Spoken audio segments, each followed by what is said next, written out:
السلام علیکم ورحمۃ اللہ وبرکاتہ۔ جس ساتھی نے حضرت معاویہ رضی اللہ تعالی عنہ کے فضائل سے متعلق مسئلہ پوچھا کہ حضرت معاویہ رضی اللہ تعالی عنہ کے فضائل سے متعلق کچھ احادیث اور روایات بیان کر لیں، تو سب سے پہلے صحابہ کرام کی فضائل کو جاننے کے لیے قرآن مجید کافی ہے۔ اللہ رب العزت صحابہ کرام کے بارے میں ارشاد فرماتے ہیں اولئک هم المؤمنون حقا،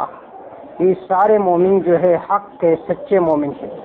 دوسری جگہ میں اللہ رب العزت ارشاد فرماتے ہیں اولئک الذین امتحن اللہ قلوبهم للتقوی، اللہ رب العزت نے صحابہ کرام کے دلوں کو تقوی کے لیے خاص کیا ہے، ان کے دلوں کا امتحان لیا ہے، تب اس کے بعد ان کے دلوں میں تقوی کو داخل فرمایا۔ تو ان صحابہ میں حضرت امیر معاویہ رضی اللہ تعالیٰ عنہ کا نام بھی سب سے زیادہ اجلا اور سامنے ہے،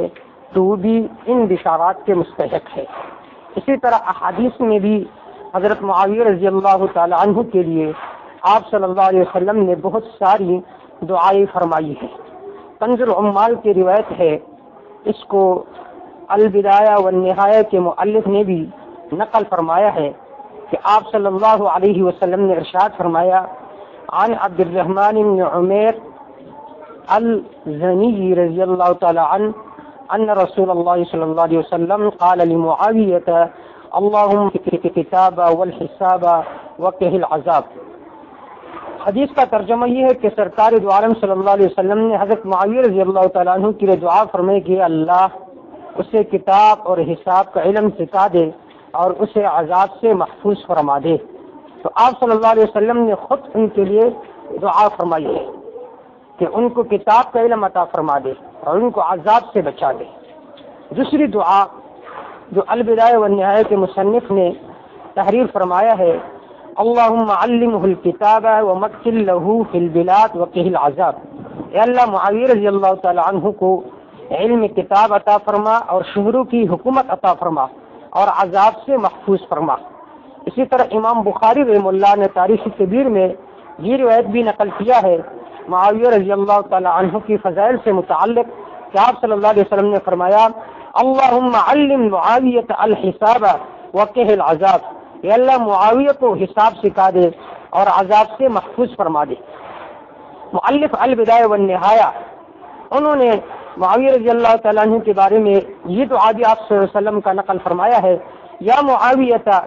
ان ولیت امرا فاتق اللہ وعدل، اے معاویہ اگر تجھے حکومت مل گئی تو اللہ سے ڈرنا اور انصاف کرنا۔ اسی طرح ترمذی شریف کی روایت ہے عن النبی صلی اللہ علیہ وسلم انما قال لمعاویہ اللہم اجعلہ ہادیا مہدیا واہد بہ، سرکار دو عالم صلی اللہ علیہ وسلم نے حضرت معاویہ رضی اللہ تعالیٰ عنہ کے لیے فرمایا کہ اللہ معاویہ کو ہادی مہدی اور ذریعہ ہدایت بنا۔ تو اب دیکھو اتنی روایات ہے حضرت معاویہ رضی اللہ تعالیٰ عنہ کی فضائل سے متعلق۔ اسی طرح آپ صلی اللہ علیہ وسلم نے حضرت معاویہ رضی اللہ تعالیٰ عنہ کے لیے جنت کی خوشخبری بھی دی۔ حدیث پاک میں آتا ہے کنز العمال کی روایت ہے یقول تعالی معاویہ یوم القیامہ وعلیہ رداء من نور الایمان، اللہ تعالیٰ قیامت کے دن حضرت معاویہ رضی اللہ تعالیٰ عنہ کو اٹھائیں گے اور ان پر ایمان کی چادر ہوگی۔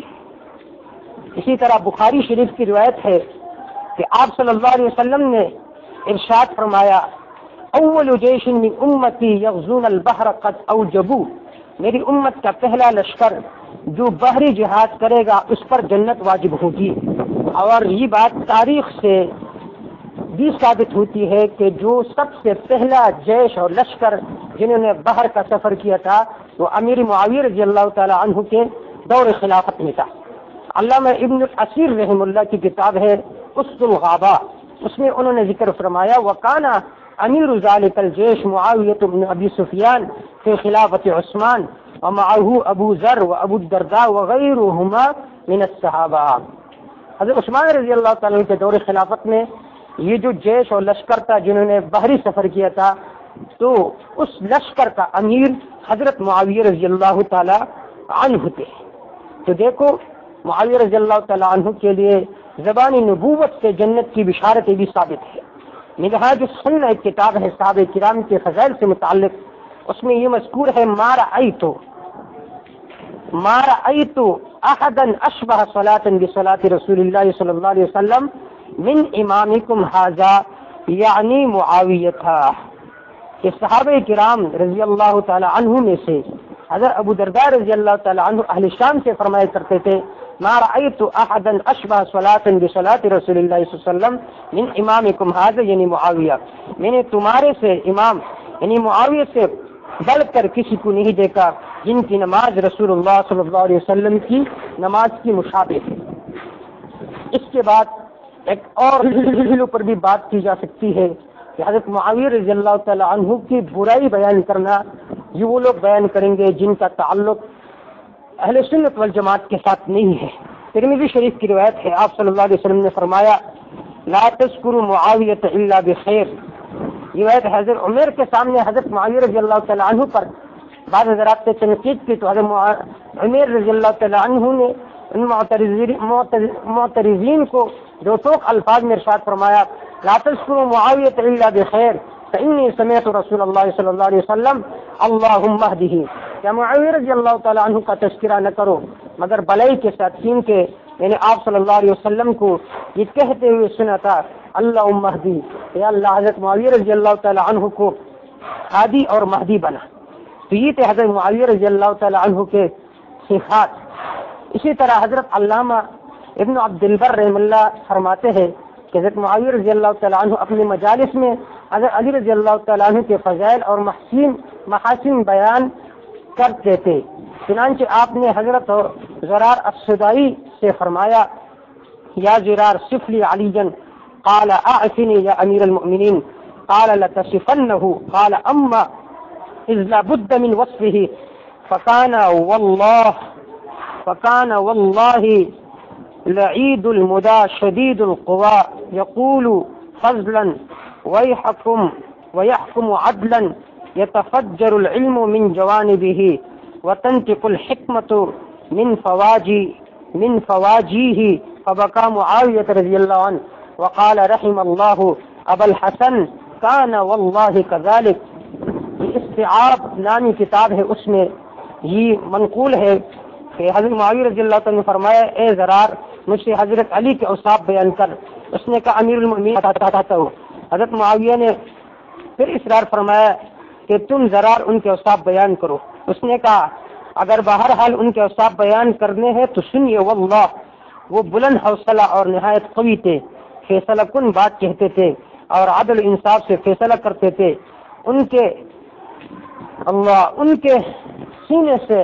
علم پھوٹتا تھا اور ان کے اطراف و جوانب دنائی سے بھرے ہوئے تھے۔ حضرت معاویہ رضی اللہ تعالیٰ عنہ رونے لگے اور فرمایا کہ خدا ابو الحسن پر رحم کرے، خدا کی قسم وہ ایسے ہی تھے۔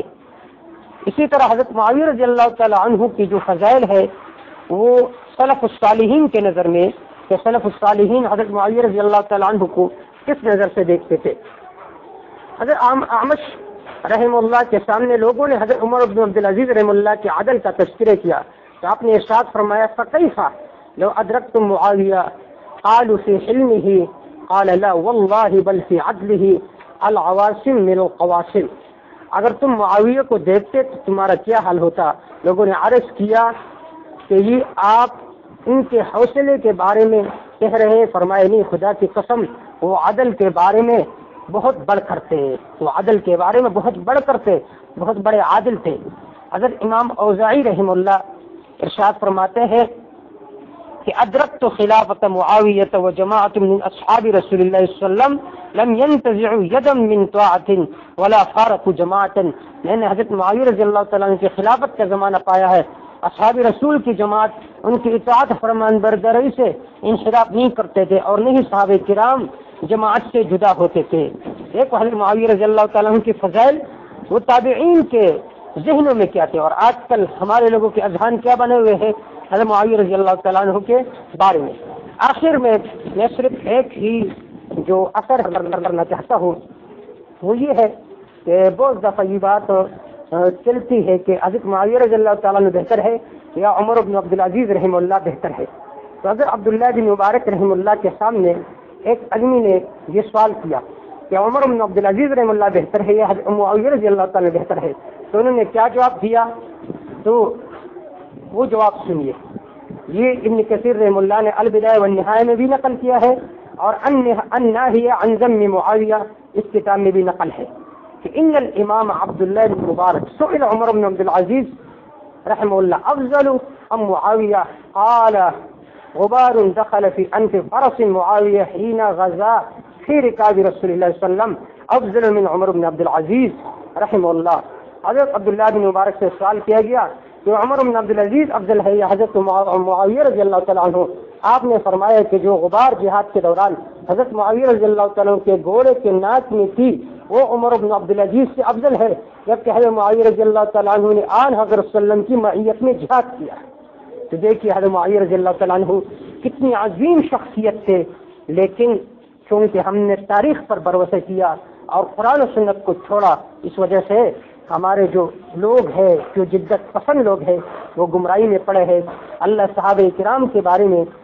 ہمارا جو نظریہ ہے وہ انصاف والا رکھے، جو نظریہ قرآن کا ہے کہ اولئک المؤمنون حقا، کے سارے صحابہ وہ پکے مومن تھے رضی اللہ عنہم ورضوا عنہ، اللہ ان سے راضی ہے، وہ اللہ سے راضی ہو چکے ہیں۔ تو قرآن مجید ہمارے لیے قطعی دلیل ہے اور صحیح احادیث ان میں تمام صحابہ کرام کے فضائل منقول ہے، خصوصی طور پر حضرت معاویہ رضی اللہ تعالیٰ عنہ کی، لہٰذا اس پر اللہ تعالیٰ ہمیں گامزن ہونے کی توفیق عطا فرمائے۔ والسلام واللہ اعلم بالصواب۔